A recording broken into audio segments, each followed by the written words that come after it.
হাসির রাজা, জ্ঞানের রাজা, রসিক রাজা। অনেকদিন কৃষ্ণচন্দ্রকে জব্দ করা হয়নি যে, মনটা তাই কেমন যেন উসকুস উসকুস করছে। সেটা তো গোপালের জন্যে। গোপালই তো মুশকিল আসান হয়ে সব সামলে দেয়। প্রতিবারে সামলে দেয় বলেই কি আর এবারে সামলাতে পারবে? না না না না না, এবার কৃষ্ণচন্দ্র জব্দ হবেই হবে, তবে একটু অন্যরকম ভাবে। আপনার কথাটা তো কেমন অন্যরকম শোনাচ্ছে জাহাপানা। তাহলে তুমি শোনাও। কি জাহাপানা? আমার কত ধনরত্ন আছে সেটা কি তোমার জানা আছে উজির? না জাহাপানা, তবে জানার আগ্রহ আছে বিস্তর। শুধু তোমার কেন, আরো অনেকেরই আগ্রহ আছে শুনলাম, আর সেটা যতক্ষণ না জানা যাচ্ছে ততক্ষণ মনটা কেমন খচখচ খচখচ করে। করে বই কি, এই তো প্রশ্নটা শোনার পর থেকেই আমার মনটাই কেমন একটা উসকুস উসকুস করতে শুরু করে দিয়েছে। আমার হাতে একটা অস্ত্র চলে এসেছে এবার, তাই আমি এমন এক প্যাঁচ কষবো যে কৃষ্ণচন্দ্র মনে মনে কিছুতেই শান্তি পাবে না। আর তাকে অশান্তিতে রাখতে পারলে আমার যে কি শান্তি কি শান্তি, কি বলবো।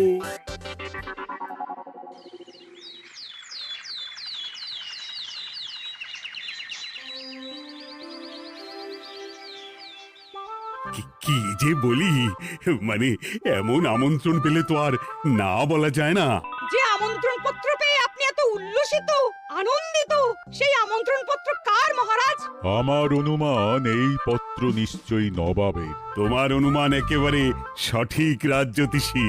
উমা, তাই বুঝি আপনি এত খুশি? সব দেখে শুনে আমারও তো খুব আগ্রহ জাগছে। সে তো জাগবেই, তবে আগে ভাগেই বলে না দিয়ে আমি দেখছি কার কেমন সব চিন্তা ভাবনা মাথায় আসে।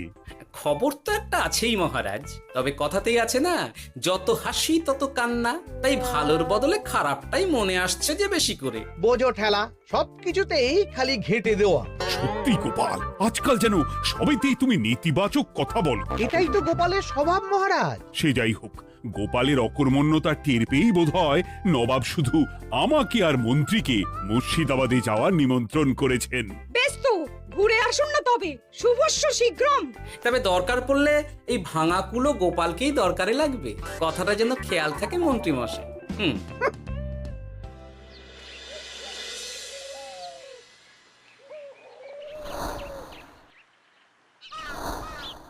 খেয়াল করেছো গিন্নি, আজকাল আমি কেমন কথায় কথায় গোপালকে চুপ করিয়ে দিচ্ছি। কেন গো, কি হলো আবার? হবে আবার কি, নবাব বাহাদুর আমাকে আর মহারাজকে নিমন্ত্রণ করেছেন তার খাস মহলে। ও শুনে যে আমার কি আনন্দ হচ্ছে। ও, তাহলে এই ব্যাপার। আস্তে গিন্নি আস্তে, নবাবের ধন সম্পদ দেখার শখ মহারাজের অনেক দিনের। আমি শুনেছি নবাবের ওই খাস মহলের ভেতরেই নবাবের গুপ্ত কক্ষ আছে, যেখানে নবাব হীরা জহরত এসব রাখেন। একা তো সেখানে যাওয়া যাবে না, তাই এই মহারাজকে নিয়ে তুমি মুর্শিদাবাদে যাবে? শুধু যাবো তাই নয়, নবাবের গুণকীর্তন করে তার মেজাজ এমন ভালো করব যে নবাব সেখান থেকে কিছু দান খয়রাত করে ফেলবেন আমাকে। তবে নয়তো কি, গোপাল তো খেতে পাবেই না, গন্ধও শুঁকতে পারবে না। তুমি তো বারবার চেষ্টা করো গোপালকে সরিয়ে দিয়ে বাজিমাত করতে, কিন্তু শেষ পর্যন্ত চিৎপাত হয়ে যাও। গোপালই তো তখন উদ্ধার করে, সেটা তোমার খেয়াল আছে তো? আমার মাঝে মাঝে সন্দেহ হয় গিন্নি, তুমি তলায় তলায় দল বদল করে গোপালের দলে চলে যাওনি তো?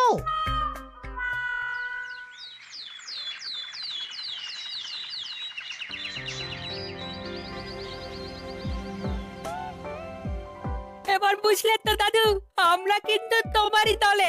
ঝালে ঝোলে অম্বলে সব সময় তোমার সঙ্গে সঙ্গে থাকি। তাই যখনই পাই তখনই তোমাকে সেবা করার সুযোগ হাতছাড়া করতে চাই না, কি বুঝলে? তাই বলে পড়া ছেড়ে তোরা এখন দাদুকে হাওয়া করছিস? তুমি বুঝবে না দিদা, দাদুকে শুতে বসতে হাতে রাখলে লাভ আছে। সে তো বটেই। আর তুমি বা শুয়ে আছো কেন? তোমার কি কাজকর্ম কিছু নেই? হ্যাঁ, পড়ে পাওয়া 14 আনা ছুটি কাজে লাগিয়ে কদিন ভাবছি দিব্যি গায়ে হাওয়া লাগাবো, বুঝলে গিন্নি? আর আমরা এসে সেটাই করে দিচ্ছি। সে তো দেখতেই পাচ্ছি। তা ছুটিটা কি সে শুনি? ওদিকে মহারাজ আর মন্ত্রীমশাই নবাবের কাছে গেছেন, তাই এদিকে আমি শুয়ে পড়েছি, এই আর কি।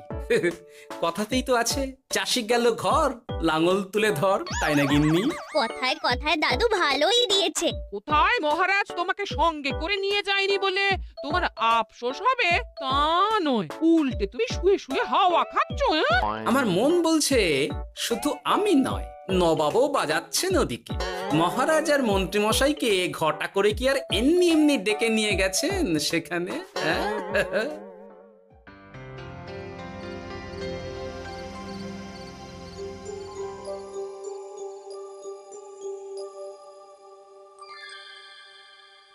ডেকে নিয়ে এসে নবাব যে ঠিক কি করতে চাইছেন সেটাই তো বুঝতে পারছি না। অত বোঝার কি আছে মহারাজ?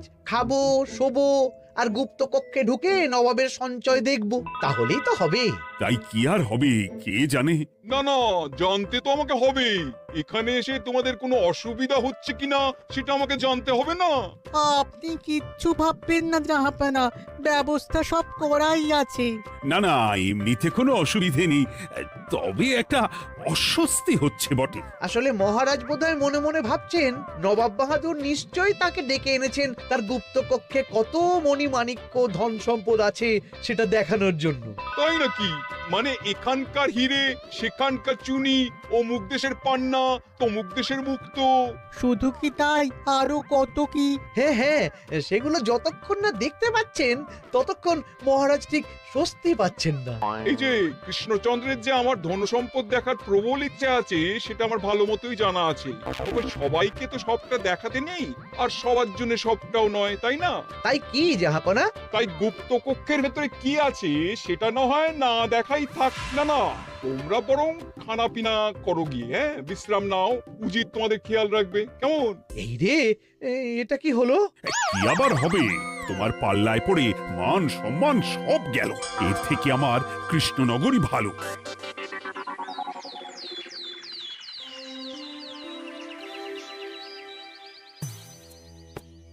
মুর্শিদাবাদ থেকে ফিরে আসার পর থেকেই কেমন থমথমে মুখ করে বসে আছেন মহারাজ। ব্যাপারটা কি? হাতির যত্ন কেমন হলো মহারাজ? কোনো ত্রুটি ছিল নাকি? না না, তেমন কিছু নয়। তবে যে উদ্দেশ্যে নবাবের কাছে যাওয়া সেটাই তো সফল হলো না।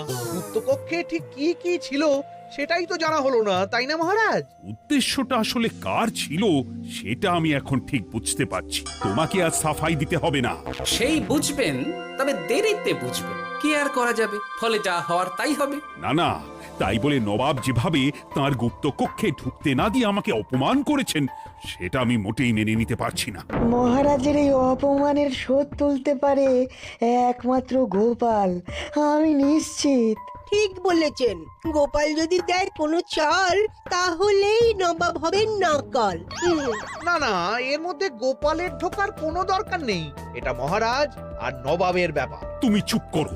কে কোথায় ঢুকবে সেটা আমায় দেখতে দাও। এখানে আর দেখার কি আছে মহারাজ? নবাবের মুখের ওপর তো আর কিছু বলা যাবে না। তুমি বলো গোপাল, সুযোগ পেলে তুমি নবাবকে পাল্টা শিক্ষা দিতে পারবে কিনা? সুযোগ পাওয়া যায় না মহারাজ, সুযোগ তৈরি করে নিতে হয়। তাই আমি সুযোগ তৈরিও করব আর তার সদ্ব্যবহার করব। আর এটাও বলে রাখছি, নবাবকে নাকাল করে সুদে আসলে আপনার অপমানের বদলা নিয়ে তবে ছাড়ব।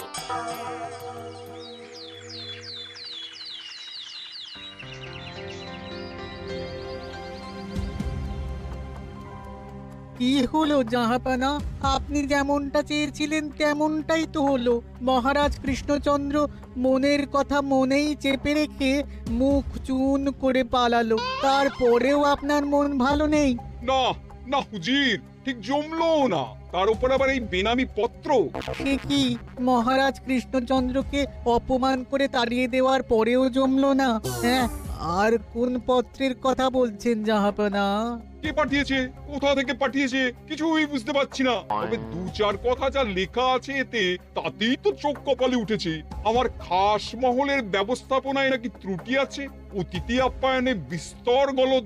সেটা আবার 5 কান? এই না মানে 1 কান হলো কি করে? কানাকানি হোক বা না হোক, জানাজানি হতে কিন্তু দেরি নেই। নাও থালা সামলাও, এদিকে গোপালও এসে হাজির। এমনি এমনি কি আর এসেছি জাহাপনা? আসলে মহারাজ এসে আপনার খাস মহলে ছিলেন বটে, তবে যে শয্যায় মহারাজকে শুতে দেওয়া হয়েছিল সেটা ছিল অসমান আর শক্ত। তাই আমি ছুটে এসেছি আপনার এইরকম নিম্নমানের সামগ্রী আর ব্যবস্থাপনা দেখার জন্য। এখানে আবার দেখার কি আছে? সবাই তো জানে নবাবের ধন সম্পদের কথা, এবার না হয় আমি নবাবের দৈন্য দশার কথা জানাবো সবাইকে। এইসব কি হচ্ছে কিছুই তো বুঝতে পারছি না। প্রথমে এই পত্র, তারপর গোপালের অভিযোগ এই মাত্র। না না না না, এই রকম হতেই পারে না। কি হতে পারে না জাহাপনা? আমার শয্যায় কোনো গলদ নেই, আর এটা শুধু তুমি চোখেই দেখবে না, একবার শুয়েও দেখবে। আজ রাতটা তুমি আমার খাস মহলেই কাটাবে, আর ওই শয্যাতেই শোবে। হ্যাঁ, এই রকম করবেন না জাহাপানা, গোপালকে বিশ্বাস নেই, কখন যে কি করে ফেলবে তখন দেখবেন মাথা চাপড়াতে হবে। তবে এটাও শুনে রাখো গোপাল, যে গুপ্ত কক্ষ আছে যেখানে হিরে জহরাত প্রসাধনী সামগ্রী ইত্যাদি প্রভৃতি রাখা আছে, তার দরজা কিন্তু কোনো মতেই খুলবে না। সত্যি কথা বলতে কি, সেই গুপ্ত কক্ষ দেখার স্বাদ আমারও ছিল বটে, তবে কি আর করা যাবে, নবাব যেমন বলবেন সেটাই মেনে নিতে হবে। তবে মনটা আনচান করবে, এই আর কি। যাক, গোপালের মনের মধ্যেও অস্বস্তি ঢুকিয়ে দেয়া গেছে তাহলে। বাবা, ছুঁচ হয়ে ঢোকার সুযোগ পেয়েছি, এবার ফাল হয়ে বেরোবো।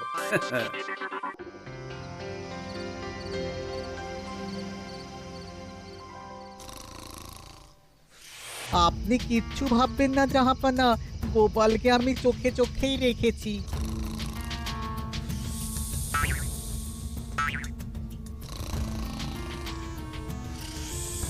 কিন্তু দেখে তো মনে হচ্ছে গোপালের শুতে কোনো অসুবিধা হচ্ছে। তা কি করে হয় জাহাপানা? অবশ্য কায়দা করে গোপালের মনে যে গুপ্ত কক্ষের ভাবনা ঢুকিয়ে দিয়েছেন, হতে পারে তার জন্যই সে আনচান করছে।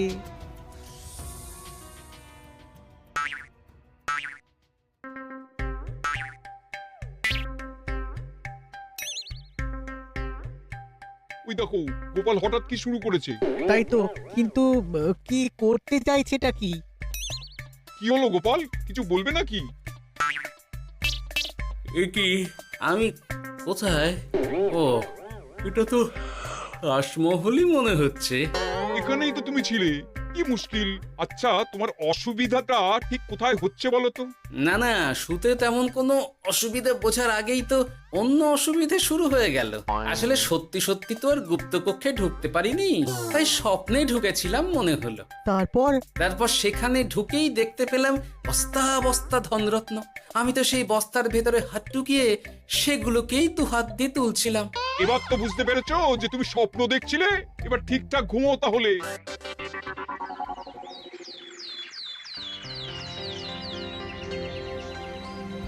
কাল রাতে গোপাল আচ্ছা ঝামেলায় ফেলেছিল। কবে ফেলে না জাহাপানা? আমাকে নিয়েই আলোচনা চলছে মনে হচ্ছে। ভুল কিছু মনে হয়নি, সে যাই হোক, এখন বলো দেখি খাস মহলের সজ্জাটা কেমন ছিল কাল রাতে? সে আর কি করে বলি জাহাপনা, স্বপ্ন দেখার চক্করে ঘুমের দিকে তেমন মন দিতে পারিনি যে। গোপাল মানেই গোলমাল, আবার বাহানা দিতে শুরু করেছে। তাই বলছিলাম কি, আর এক রাত না ঘুমোলে ঠিক মতো বলতে পারবো না। বেশ তো, আর এক রাত থাকো না হয়, তবে আমারও একটা শর্ত আছে। আগের রাতে তুমি স্বপ্নের ঘরে যা কাণ্ড ঘটিয়েছো না, তাতে জাহাপানা খুব বিরক্ত, বুঝতে পারছো নিশ্চয়ই। বুঝেছি তো, তবে যে কোনো শর্তেই আমি খাস মহলে শুতে রাজি।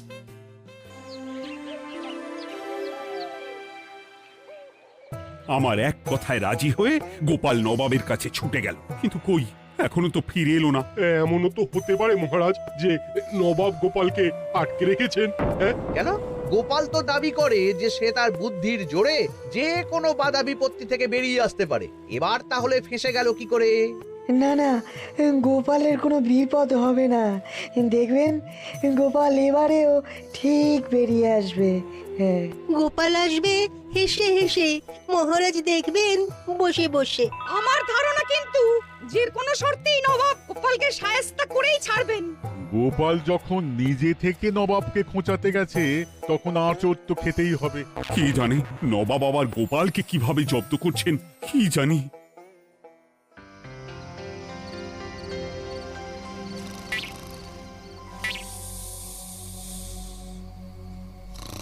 ব্যবস্থাপনায় কোনো ত্রুটি নেই জাহাপানা, তবে আজ গোপালকে না আচ্ছা জব্দ করা হয়েছে জাহাপানা। গোপালকে আজ আর বালিশ দেওয়া হয়নি। এমনটাই তো নির্দেশ দিয়েছিলাম। দেখি আজ মনে হচ্ছে গোপাল বিশেষ ক্যাম্পও করতে পারবে না। কিন্তু এ কি, গোপাল যে আবার উসখুস করছে। তাই তো দেখছি। এক্ষুনি গোপালকে ঘুম থেকে ডেকে তুলে দিতে হবে, না হলে আজ আবার একটা অনিষ্ট করবে। না না, আজ আর কিছুই করতে পারবে না, বালিশই তো নেই।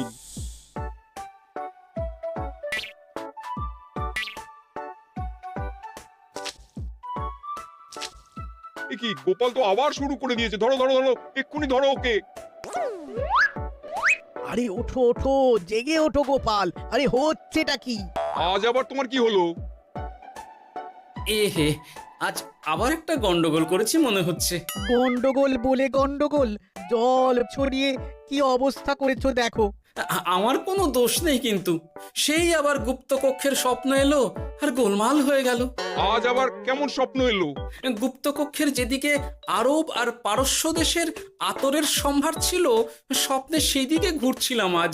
সেগুলো ছড়িয়ে ছড়িয়ে দেখতে দেখতেই স্বপ্ন ভেঙে গেল। বটে, দাঁড়াও, কাল সকালই তোমার ব্যবস্থা হচ্ছে।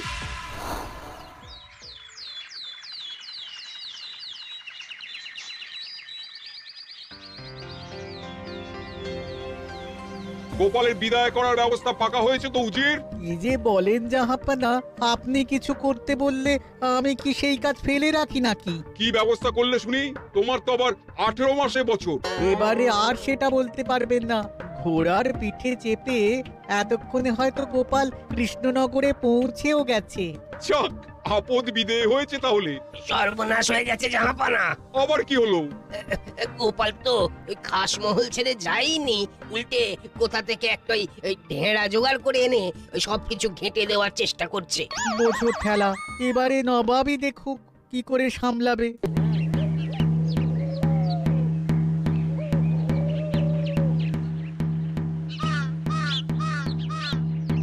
শুনুন শুনুন শুনুন। আরে আরে আরে, আরে কি শোনাচ্ছটা কি গোপাল? এখনো শোনাইনি, তবে শোনাবো শোনাবো ভাবছি।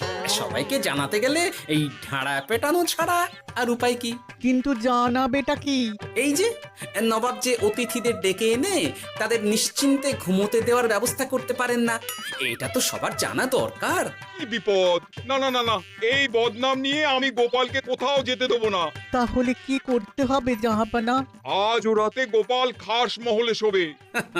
এই তো এবার পড়েছেন গোপালের জালে।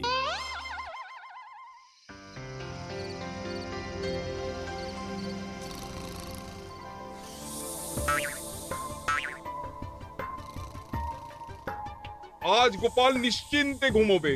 স্বপ্ন অস্বস্তি হওয়ার মতন কিছুই হবে না আজ। গোপালকে ভরসা নেই জাহাপানা, কখন যে কি করে ফেলে বলা তো যায় না।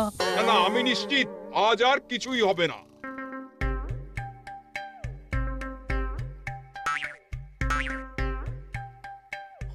হবে না বলতে বলতেই হতে শুরু করেছে জাহাপানা। আরে ওকে গিয়ে চেপে ধরো এক্ষুনি। ঘুমের ঘোরে আবার কি করছো গোপাল? এবার আবার কি হয়েছে? আবার কি স্বপ্ন দেখছিলে নাকি? কি মুশকিল হলো বলুন তো দেখি। গুপ্তকক্ষে ঢুকতে পারিনি, কিন্তু তার স্বপ্ন দেখা তো থামছে না। তার মানে? আজ স্বপ্নে দেখছিলাম গুপ্তকক্ষের একদিকে দামি দামি রেশমি কাপড়, মসলিনের বিপুল সম্ভার, ওই সেগুলোই টেনে টেনে দেখছিলাম আর কি। তাই বলে পর্দা ধরে টানাটানি করতে হবে? ওই দেখুন, ওগুলোকেই তো মসলিন ভাবলাম। না না না না, এবার আমি মনে মনে স্থির করে ফেলেছি এই ঝামেলা থেকে বেরোবার একটাই উপায়, আর সেটাই এবার আমি করব।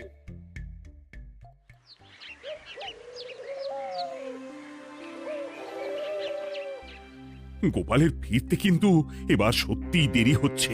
দেখুন, হয়তো গোপাল বেশি বাহাদুরি দেখাতে গিয়ে ফেসে গেছে। হেসে নয়, এই যে কেমন হেসে হেসেই এসেছি দেখুন। এই তো গোপাল ফিরে এসেছে। শুধু ফিরেই আসেনি, তার সঙ্গে আরেকটা সুসংবাদও নিয়ে এসেছি। হ্যাঁ, সেটা আবার কি? আমার প্যাঁচে পড়ে নবাব শেষ পর্যন্ত বাধ্য হয়েছেন গুপ্তকক্ষ খুলে দিতে, সঙ্গে কিছু উপঢৌকনও দিয়েছেন। ব্যাপারটা ঠিক কেমন করে কি হলো বলো দেখি। বলছি মহারাজ, নবাব বাহাদুর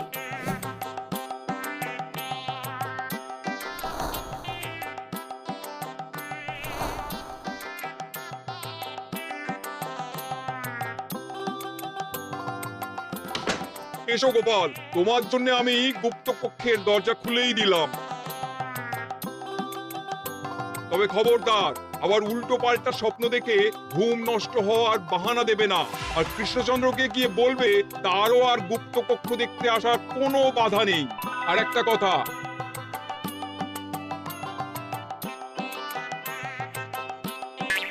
এইসব নিয়ে খুশি থাকো, তবে নবাবের খাস মহলের নিন্দে করে আবার ঢেঁড়া পিটিও না যেন। এমনিতেই সেই অভিযোগপত্র নিয়ে নবাব বাহাদুর চিন্তিত। সেই চিন্তা ঝেড়ে ফেলুন জাহাপনা, কারণ ওটা আমারই দুষ্ট বুদ্ধির ফল। অবস্থা বুঝে ওই ব্যবস্থা আমিই নিয়েছিলাম। হ্যাঁ, আগে হ্যাঁ। সাবাস গোপাল, তুমি তাহলে শেষমেশ যে কোনো উপায়ে নবাবকে মাথা নোয়াতে বাধ্য করলে। আপনাকে কেউ অসম্মান করলে আমি যে নিজেকে সামলে রাখতে পারি না মহারাজ। সত্যি গোপাল, তোমার তুলনা হয় না।